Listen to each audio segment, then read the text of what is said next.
ஸ்டாலினை விடக்கூடாது. ஜனாதிபதிக்கு கடிதம் எழுதிய ஆளுநர் ரவி. சற்று முன் கிடைக்கப்பெற்ற மிக மிக முக்கியமான செய்தி ஒன்று வெளியாகி உள்ளது. திமுகவின் தலைவரும் தமிழக முதல்வருமான ஸ்டாலின் அவர்கள் வருகின்ற சட்டசபை தேர்தலில் ஒவ்வொரு தொகுதிகளிலும் 100 முதல் 200 கோடி வரை செலவு செய்து திமுகவை எப்படியாவது வெற்றியடைய வைக்க வேண்டும் என்று திமுகவின் நிர்வாகிகளிடமும் எம்எல்ஏக்கள் அமைச்சர்களிடமும் பேசியுள்ளார் என்ற தகவலை வைத்து ஆளுநர் ரவி அவர்கள் தமிழகத்தில் கூடுதலாக பறக்கும்படை அதிகாரிகளும் தேர்தல் விதிமுறைகளும் தமிழகத்தில் கூடுதலாக பயன்படுத்தப்பட வேண்டும் என்று உள்துறை அமைச்சர் மூலமாக ஜனாதிபதிக்கு நேரடியாக கடிதங்களை எழுதியுள்ளார். ஏற்கனவே ஜனாதிபதி முர்மு அவர்களை பற்றியும் ஆளுநர் ரவி அவர்கள் பற்றியும் உச்சநீதிமன்றத்தில் வழக்கு தொடர்ந்து வழக்கு விசாரணையும் நடைபெற்று வருகிறது. இதற்காகவே ஜனாதிபதி முர்மு அவர்கள் உச்சநீதிமன்றத்தையும் ஸ்டாலினையும் பல்வேறு கேள்விகளை கடந்த சில வாரங்களுக்கு முன்பாக கேட்டிருந்தார்.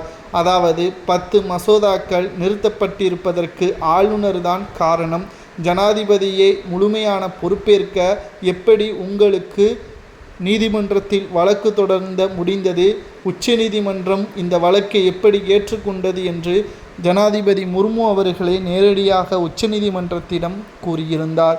ஏனென்றால் இந்தியாவின் முதல் குடிமகன் என்ற உயர்ந்த அந்தஸ்தில் இருக்கக்கூடிய ஜனாதிபதி அவர்கள் மீது தமிழக அரசு என்பது சட்டம் வேறு, மத்திய அரசிற்கான சட்டம் என்பது வேறு. ஆளுநர் ரவி அவர்களிடம் தமிழக சட்டமன்றம் அனுப்பிய மசோதாக்கள் கையொப்பம் இடப்படுகிறதா என்பது அவர் கொடுக்கக்கூடிய பதிலை பொறுத்துதான் அமைந்துள்ளது. மசோதாக்களில் ஏதேனும் தவறுகள் இருந்தால் அது திருப்பி அனுப்பப்படும். ஆனால் ஆளுநர் ரவி அவர்கள் தொடர்புடைய அந்த விவகாரத்தில் ஜனாதிபதியை இழுத்தது அப்பொழுது சர்ச்சையாகவே மாறியது. இந்த நிலையில் தற்பொழுது ஸ்டாலின் அவர்களுக்கு எதிராக நல்ல வாய்ப்பாக இதை பயன்படுத்துவாரா ஜனாதிபதி என்ற ஒரு கேள்வியும் முன்வைக்கப்பட்டு வருகிறது. மேலும் வசமாக சிக்கிய ஸ்டாலின் என்ற தகவலும் கிடைக்கப்பெற்றுள்ளது. எவ்வளவு கோடிகள் செலவு செய்தாலும் தமிழக மக்கள் மீண்டும் திமுகவிற்கு வாய்ப்புகளை வழங்க மாட்டார்கள். ஏனென்றால் 2021 சட்டமன்ற தேர்தலுக்கு முன்பாக 10 ஆண்டுகள் திமுக ஆட்சியை அமைக்கவில்லை. அதன் நம்பிக்கையில்தான் ஸ்டாலின் அவர்கள் சொன்ன வாக்குறுதியின் நம்பிக்கையின் அடிப்படையில்தான் 3.5% அதிகளவில் வாக்கு வித்தியாசத்தில் வெற்றியடையவில்லை. சிறுபான்மையினர்களது ஓட்டுக்களை பெற்றுதான் வெற்றியடைந்தார் என்பதும் குறிப்பிடத்தக்கது.